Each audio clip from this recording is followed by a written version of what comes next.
Dans cette vidéo, nous allons examiner les 3 phases de progression dans le développement de l'habileté motrice fondamentale de lancer. Premièrement, nous regarderons les mouvements d'un participant en phase débutante de son développement de l'habileté motrice.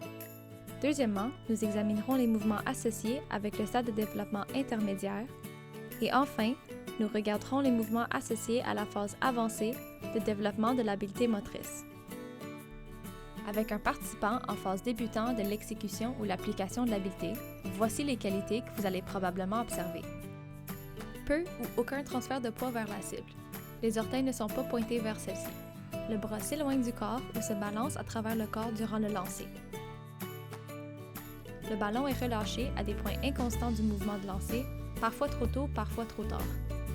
Peu ou aucune rotation des hanches et de la partie supérieure du corps pour produire de la force durant le lancer.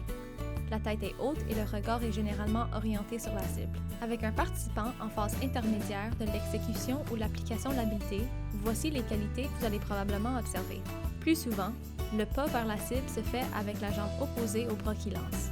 Les orteils sont pointés vers la cible la plupart du temps. Le bras se balance en avant et en arrière de manière plus constante, en ligne droite, et reste plus près du corps durant le lancer.